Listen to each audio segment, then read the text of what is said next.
désolé. Ah, c'est parce que là, il y a... Donc, ça c'est une question qui va être intéressante. Je m'adresse à toi, genre, pourquoi as-tu décidé de coopérer à l'MC? Parce que j'imagine qu'à un moment donné, je me souviens comment ça se passait, et comme ça se passe dans tous les clubs amateurs de foot ou autres, on sollicite en priorité les parents, on dit toujours, les parents ce sont des dirigeants en puissance. Mais il y a des parents qui refusent la proposition, parce que ils ne se sentent pas capables, parce qu'ils n'ont pas le temps, parce que après tout ils sont là uniquement parce que leur petit fait du foot, mais le foot ça ne les intéresse pas. Toi, qu'est-ce que ça a fait que tu as choisi, quand tu as sollicité, de dire ok, moi je vais vous aider? Non, mais parce que ça s'est fait petit à petit, mais parce que j'ai compris que les objectifs de la Maison des Jeunes, les valeurs sur lesquelles on s'appuie le club, c'était des valeurs qui étaient tout à fait les miennes, quoi. Et donc je m'y suis retrouvé, qui me correspondaient. Hein. Et donc petit à petit, j'ai eu envie d'y participer, d'apporter ma contribution et de construire avec le club justement quelque chose. Ta pierre à l'édifice. Puisque ça m'a même conduit après la présidence, quoi. Donc, voilà, et c'était finalement des rencontres très intéressantes avec les différentes personnes qui constituent le club. Et puis surtout aussi, comme je dis, les valeurs dont on va parler, les bases du club. Exactement. Ouais. Et toi, Michel, qu'est-ce qui a fait que... Ben moi, c'est... Mis à part l'affinité. Non, mais c'est les événements qui se sont déroulés comme ça. Parce que moi, j'avais pas d'enfant encore à l'époque. Hein. Ouais. Donc, je me retrouvais, je devais trouver ça sympathique, pas très contraignant parce que les premières années n'ont pas été des années d'organisation. Oui, il y a peu d'équipe. Voilà, et puis de toute façon, moi j'étais parti avec René. Il se trouvait déjà qu'on était le noyau principal de ce club. Et puis voilà, donc moi c'est une sorte d'amitié. Oui, on peut dire ça. On peut dire ça, puisque René est le parrain de mon fils aîné. Donc il y avait quand même... Mais après, pour rester 35 ans, c'est une histoire alors, qui a perdu. Alors, pour que ça perdure comme ça. Après le club, non mais le club prend son envol. Oui. Voilà, prend de l'importance. On participe à la construction d'un club, d'un véritable club, avec des résultats qui commencent à apparaître dans des compétitions de département, puis des compétitions régionales. Donc tout ça, ça suffit à sa motivation. Surtout quand on aime le football. Voilà. Moi, j'aimais bien aussi l'environnement des enfants. Voilà, j'aimais bien m'en occuper. Voilà. Donc ça a suivi un chemin naturel, qui était naturel. Voilà, pour pas dire autre chose. Alors, c'était bien parce que on n'avait pas d'ambition, je veux dire, à ce moment-là, pas d'ambition démesurée, soit de devenir un très grand club, soit d'y trouver une place qui allait valoriser un petit peu la personne. C'était pas ça du tout. C'était, voilà, seulement, la vie a fait que la Maison des Jeunes est devenue, au fur et à mesure des années, est devenue un grand club de jeunes. Hein. Voilà. Avec donc tout ce que ça entraîne derrière, c'est-à-dire que la fusion de la Maison des Jeunes n'était plus suffisante. Il a fallu aller à la mairie pour demander qu'on nous donne un petit peu des subventions, parce qu'au début, on fonctionnait uniquement avec le loto et le tournoi qu'on organisait. C'était source d'apport d'argent qui nous permettait de faire face aux dépenses qui n'étaient pas énormes à l'époque, mais qui étaient présentes, qui étaient là. Voilà. C'est réel. Voilà. Donc, au fur et à mesure, voilà. Et puis, il y a eu quand même un gros déclencheur, là, je ne sais pas si je m'avance dans les années, mais le gros déclencheur, ça a été quand les clubs extérieurs ont commencé à lorgner vers nos entraîneurs. C'est-à-dire que, comme on était une référence au niveau de l'encadrement des entraîneurs, de nombre d'entraîneurs, souvent des gens qui étaient issus d'anciens joueurs de la Maison des Jeunes, là, on est monté dans les catégories, et là, ça a commencé à coûter cher. Voilà. Et il a surtout fallu envisager de défrayer les entraîneurs, pour pas que pour une petite somme, ils se laissent tenter, ils aillent à droite ou à gauche. Oui, parce qu'on est rentré dans un nouveau système. Moi, je me souviens à cette époque, au début que j'ai entraîné à l'AFC, effectivement, ils n'avaient pas de déférent. Et puis un beau jour, l'AFC est passé à ce système de déférent, parce que... C'est quand ça Moi, je l'ai Bon, au tout début. Je pense pas me tromper en disant que moi, dans ma génération, l'entraîneur qu'on avait, Lulu Ruiz, je pense pas qu'il faisait partie de ces gars. Non. Donc c'est venu après. C'est venu après. Et pourtant, on collectionnait les titres déjà Oui, mais dans les équipes. Hein. On avait le championnat national aussi. Mais le championnat national, il avait cette particularité, c'est qu'il était financé en partie Coca-Cola, le Crédit Agricole, et donc la fédération prenait en charge les frais de déplacement. Mais quand même, il a fallu, si tu veux, à partir du moment où on a décidé de donner un défraiement aux entraîneurs, il y avait une échelle de valeur. Hein, partait des entraîneurs de débutants, pupilles, minime qui était en ligue, cadet qui était en ligue, nationale, junior ligue. Donc là, ça engendrait ça impliquait, si tu veux, une présence des entraîneurs aux entraînements, les déplacements. Bon, c'était quand même. C'est à peu près au moment de l'arrivée de. Voilà. Jusque-là, on ne parle pas de défraiement, de ci, de là. Et là, après, là, ça commence. Là, on est. Alors, je vais trouver Alain Dufaux avec Bazalgette, qui était à l'époque l'adjoint au sport de la ville d'Avignon. Et qui avait. La particularité, c'est qu'il était issu d'une famille qui avait été très présente à la Maison des Jeunes. Il y avait le père qui avait un commerce de peinture qui était dirigeant. Il y avait Jean-Marc Dufaux qui était, moi que j'ai eu comme joueur dans une équipe de juniors, donc c'était un frère cadet. Et Alain Dufaux, que, bon, je ne me rappelle pas s'il est passé comme joueur chez nous, mais voilà. Et donc, je vais trouver Alain Dufaux, et je lui dis, écoute, voilà, nous, on a un souci, on n'avait jamais rien réclamé jusqu'à présent. Hein. Moi, j'ai jamais été demandeur en particulier. Si on pouvait se suffire à nous-mêmes, c'était parfait. Et là, au moins, on avait de compte à rendre à personne. Et là, je vois, alors à l'époque, on avait, en francs, on avait 10 000 francs de subvention de la mairie. Pour un club comme le nôtre, c'était vraiment pas très important. Qui transitait par la musique générale ou qui Ah non, nous déjà on était indépendants à l'époque. Voilà. On était indépendants. Dès il s'est agi d'avoir un fonctionnement plus important, bien structuré et financier. À ce moment-là, c'est intervenu par le truchement d'Alain Dufaux qui me dit comme ça, au bout de la discussion avec Bazalgette, qui me dit, bon écoutez, il me dit, on ne va pas y aller par 4 chemins, allez, on vous donne 100 000 francs.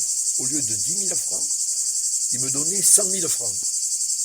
Alors, quelle est moi, je ne sais pas si on va parler de ça plus tard, mais quelle est ma position à moi? Je dis, mais... C'est quelle année ça? Je ne sais pas, c'était après que tu sois... J'étais pas président. Non, Bazalgette était encore président. Bazalgette était encore président. 81, 82 Si tu veux. Plus, parce que le défraiement des éducateurs, moi pour avoir connu le non-défraiement, le défraiement, je pense que c'était à partir du début des années 90 qu'il est rentré en ligne de compte. Toi, tu as été président de CAP, toi? Le défraiement? Oui. Avant 90? Oui.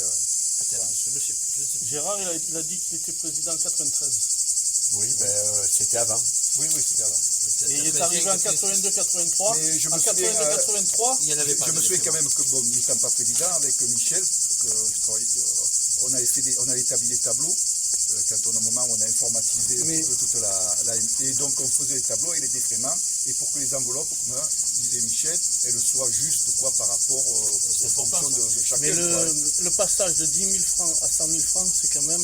Mais c'est dans ces années-là, c'est tellement impressionnant. 85-90. 85-90.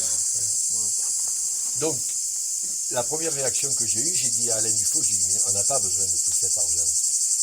Parce que, non mais moi je vais te dire, moi j'ai gestion de bon père de famille, si tu veux, on s'en sortait déjà, avec 10 000 francs, on s'en sortait.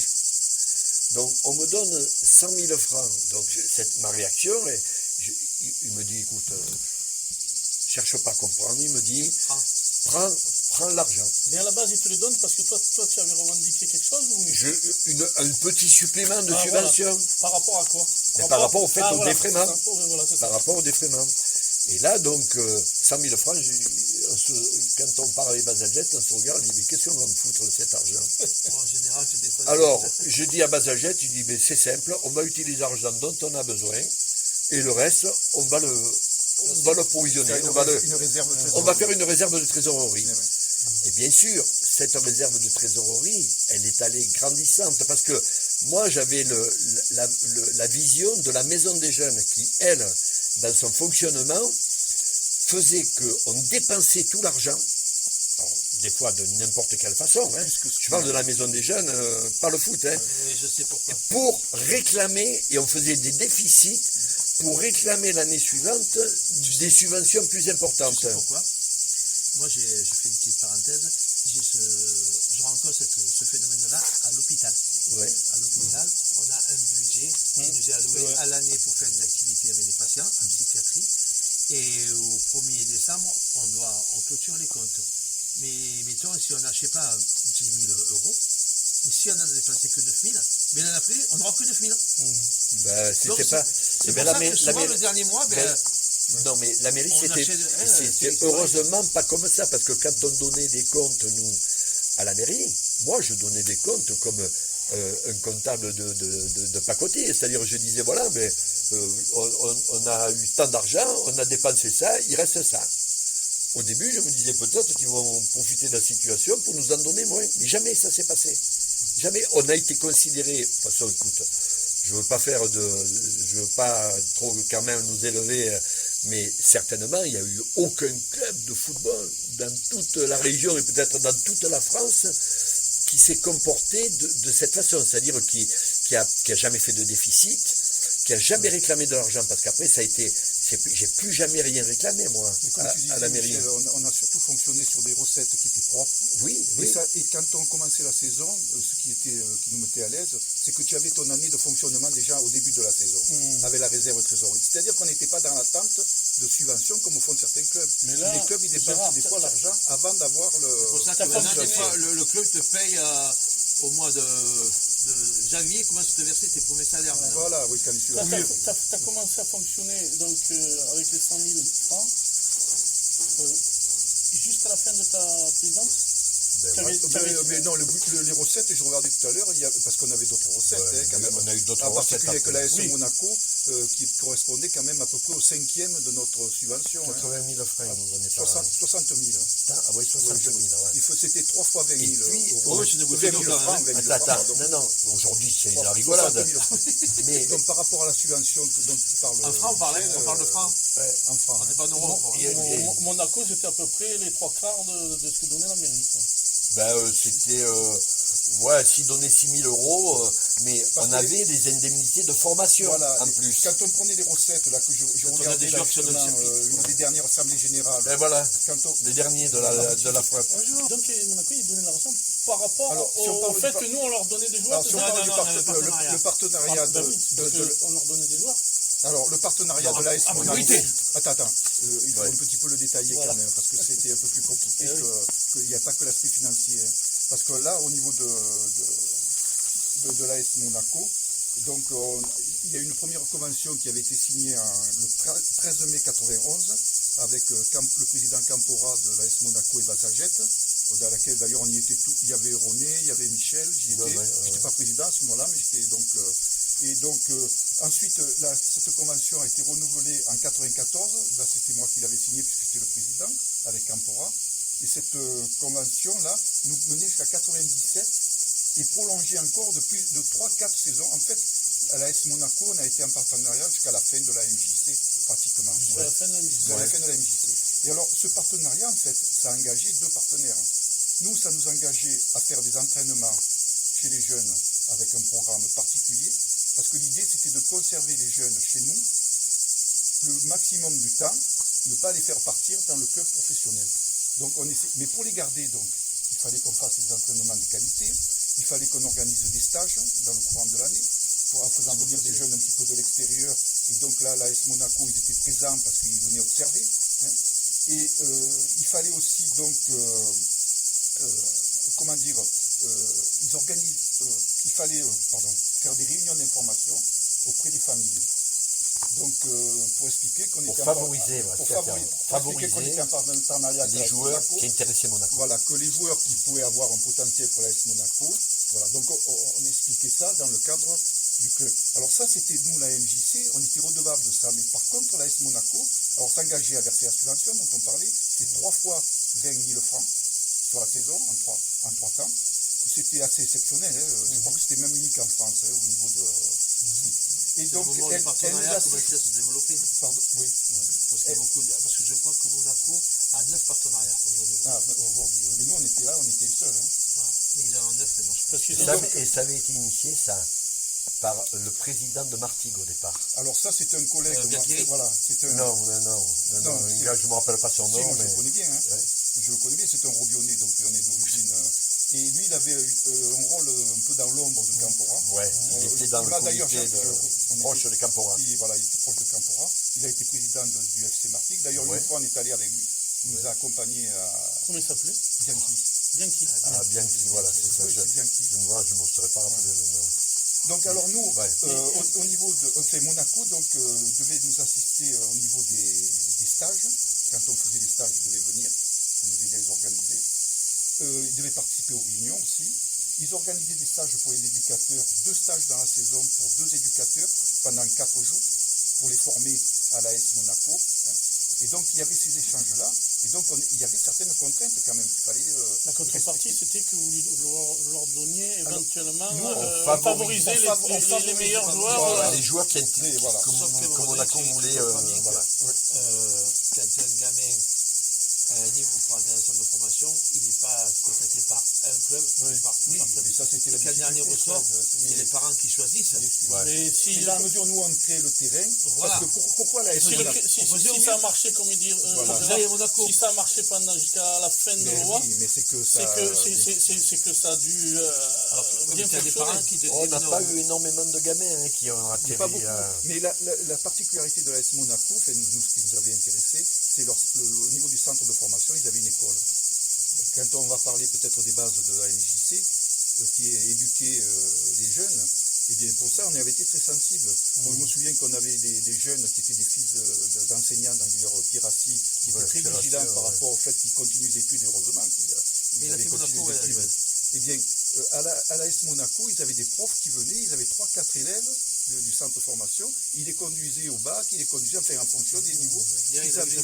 Donc ça, c'était quelque chose auquel on était très sensibles, nous, et qui faisait partie de notre intérêt. Voilà, le père Pirassi, le père, il était donc joueur à l'Olympique Avignonnais avec René, et moi, quand on jouait à Junior Ligue 1. Après, il est parti sur le rugby, ce monsieur. Après, il a joué au rugby. Mais j'ai l'impression dans la façon dont se présenter, parce que ça c'est la période après que moi je sois parti, donc je la connais pas trop. Et là j'ai l'impression que la façon dont tu la présentes, Gérard, j'ai l'impression que la contrepartie n'était pas en rapport de ce que Monaco nous apportait. Pourquoi? Qu'est-ce que nous Parce apportait que Monaco?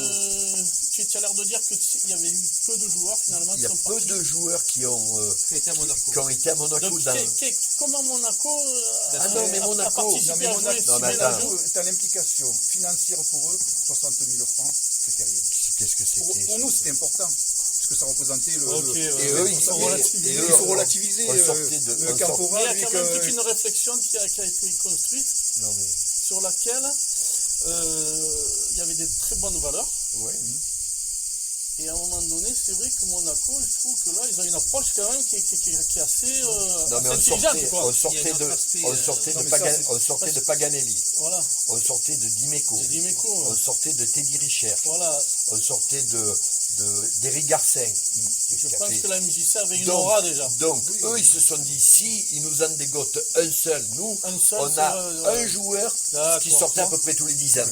S'il y avait un deuxième Paganelli, ça aurait été super. C'est pour ça que, tu vois, le cheminement de pensée, tu vois, il misait là-dessus, d'autant qu'on avait des équipes représentatives. Vu le nombre d'années qu'il a duré, et vu l'intérêt que l'AS Monaco nous portait, je veux dire, pour eux, il n'y avait pas d'ambiguïté possible. Hein. Même, à certains moments, ça nous étonnait un petit peu même, peut-être, nous, ça. Hein. Mais au fond, eux, ils étaient intéressés. Il y a un autre paramètre à prendre en compte, je ne sais pas comment il fonctionne dans Monaco, mais pendant des années, volontairement, ils n'accueillaient que 20 gamins en centre de formation. Oui. Il y avait très peu de gamins. Alors, si dans les 20 par an, tu en avais un de l'MJC, 20, ça fait pas beaucoup. Tu vois, Mais de souvenirs, je crois qu'on a eu que Pierre Assis, véritablement, qui est resté dans le centre de formation. Jonathan Roux. Plus tard alors. Ouais, il a résidé le 9, il a joué à l'MJC. Ouais. Il jouait en équipe de France U19. Puis bon, lui, ça n'a pas fonctionné. Tu vois non, mais même Pierre Assis, hein, ça n'a pas. Pierre Assis non plus, ça n'a pas Il n'a pas fonctionné. fait une carrière de football extraordinaire. Non. Pourtant, il était en équipe de France cadette à l'époque. Avec les filles, là. Ouais. Bon, on avance. Alors, avance.